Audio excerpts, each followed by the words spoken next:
Okay, following is the theory behind the Free-Electron enhanced multi-spectral laser, otherwise called a phaser.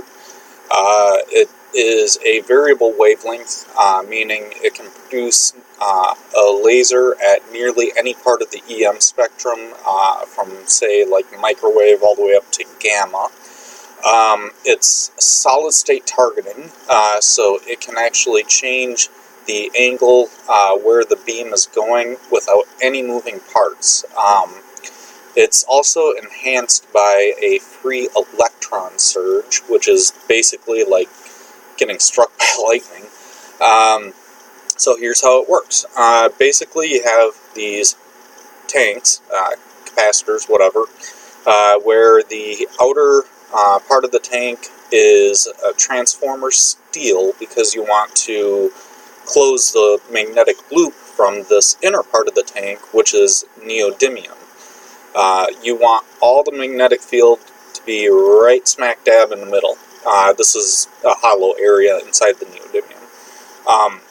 This makes an excellent containment chamber for electrons, protons, antiprotons. You also have to have a electromagnet at the front and at the back. It controls when you put particles into the tank and when you let them out, because there will be an actual pressure buildup in here, because as much as the electrons want to stay inside the magnetic flux, they don't want to touch each other, so they want out. Anyway, so when you fire one of these coils, one of these electromagnets, it basically drops the magnetic field slightly so that electrons can either enter or exit. Alright, the configuration would be as such. You would have a proton tank, an antiproton tank, and 2 free electron tanks. And then in front here you have your targeting ring, which is a ring with several electromagnets around the outside. What happens is you fire the electromagnets on the exit side of the tank, on all of them.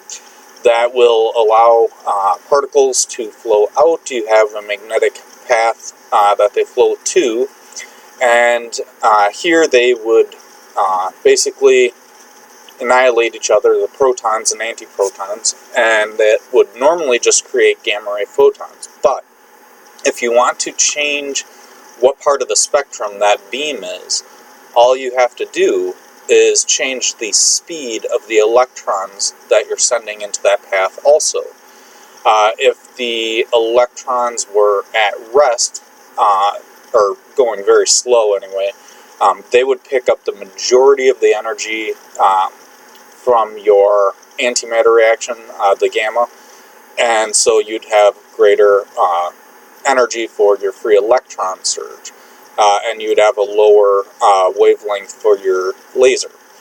If you made the electron stream much faster, then the gamma ray photons wouldn't lose much energy at all, and it could be at a higher end of the spectrum, closer to gamma at that point, and then you'd have less energy on your electrons.